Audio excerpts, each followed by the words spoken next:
शाम को रत्ना नाश्ता बना रही थी, तभी फ़ोन की घंटी बजती है। वह अपनी बेटी रूही को बोलती है कि देखो तो किसका फ़ोन आया है। रूही फ़ोन रिसीव करती है और बात करती है और बोलती है मम्मी, नानी का फ़ोन है जो तुमसे बात करेंगी। तो रत्ना अपने हाथों को पोंछते हुए आती है और बोलती है कि हेलो, हाँ प्रणाम माँ, जो बोलो आप कैसी हो।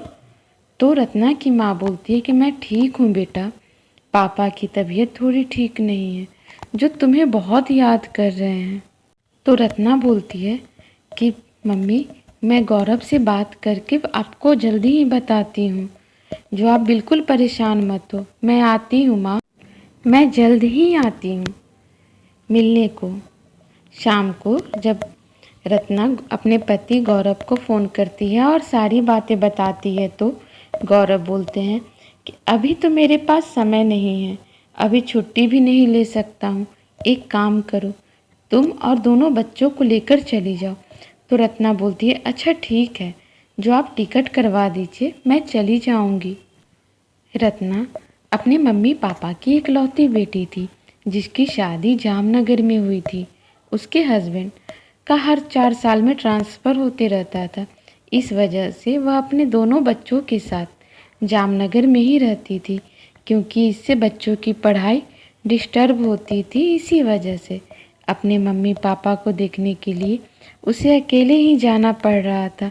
साथ में बच्चे भी जिद कर रहे थे जाने को, तो बच्चों को भी वह साथ ही ले जा रही थी।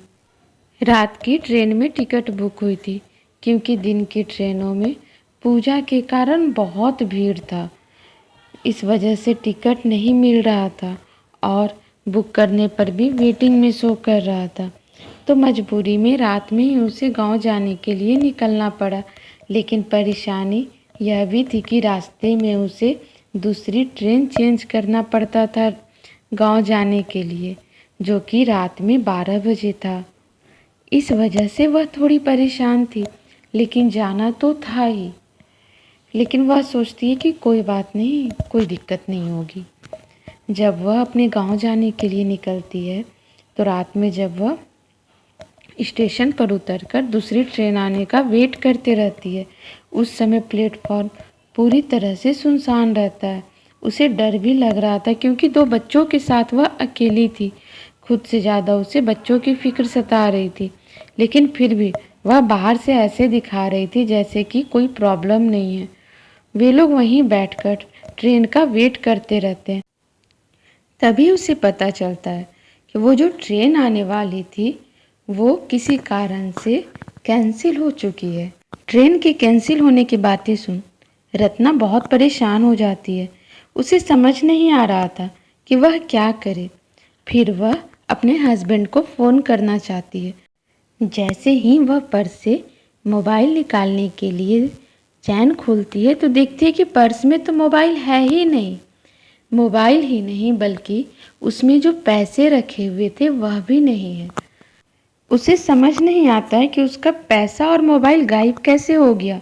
तो फिर वह पर्स को पीछे देखती है तो पीछे साइड से चोर उसके पर्स को काट कर बहुत ही सफाई से उसके पैसे और मोबाइल दोनों निकाल लिया था। रत्ना को समझ नहीं आ रहा था कि अब वह क्या करे, क्योंकि न ही उसके पास पर्स में पैसे थे, ऊपर से स्टेशन भी पूरी तरह से सुनसान था। उसे बहुत टेंशन हो रही थी।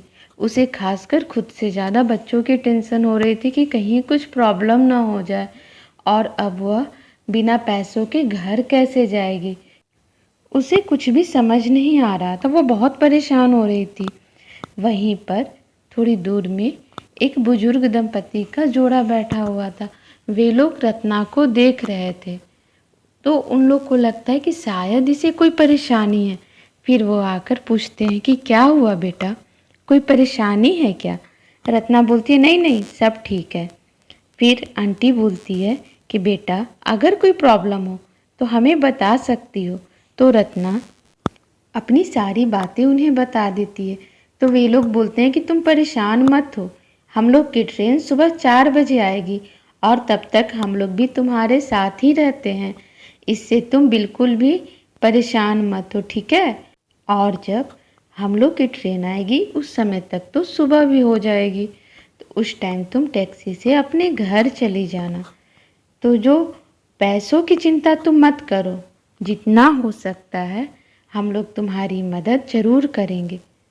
रत्ना बोलती है कि मैं आपका यह एहसान ज़िंदगी भर नहीं भूलूंगी।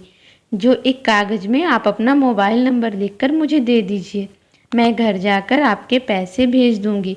आपके अकाउंट में अकाउंट नंबर भी आप दे दीजिए, नहीं तो उस समय बता दीजिएगा।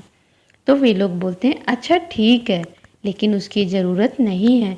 तुम मेरी बेटी के समान हो, मैं तुम्हें क्या इतना भी नहीं कर सकता हूँ? जो नहीं भेजोगी तो भी कोई बात नहीं है, तुम परेशान क्यों हो रही हो? उस समय रत्ना को ऐसा लग रहा था कि जैसे माता रानी ने रत्ना की हेल्प करने के लिए उन लोगों को भेजा है, क्योंकि उन लोग को देखकर ऐसा नहीं लग रहा था कि वो लोग बहुत अमीर है।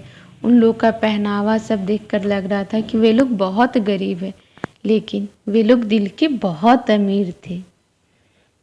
रत्ना बोलती है कि इस समय आपने जो मेरी मदद की है, इसका एहसान मैं कैसे चुका पाऊंगी? इस पर वे लोग बोलते हैं अरे बेटा, इसमें एहसान की क्या बात है, बस तुम लोग सही सलामत घर पहुंच जाओ, हम लोग के लिए तो इतना ही काफ़ी है।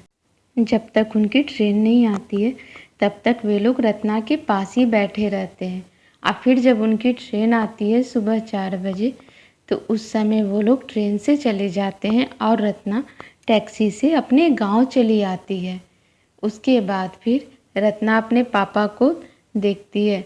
फिर वो सोचती है कि वो जो अंकल आंटी थे उनका पैसा मैं उनके अकाउंट में ट्रांसफ़र कर दूंगी, तो इसके लिए तो अकाउंट नंबर चाहिए ना। लेकिन जब फ़ोन करने के लिए वो उनका नंबर ढूंढने लगती है, जो वे लोग कागज़ पर लिख कर दिए थे, वो कागज़ कहीं खो जाता है। वो बहुत कोशिश करती है, लेकिन वो नंबर उसे नहीं मिल पाता है। वह बहुत परेशान होती है।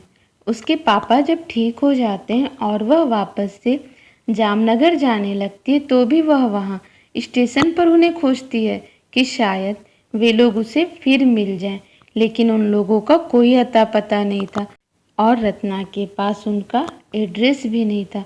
रत्ना मन में सोचती है कि यह कैसा कर्ज उन्होंने मुझे दे दिया, ये एक ऐसा एहसान जो शायद पता नहीं मैं कभी चुका पाऊंगी या नहीं।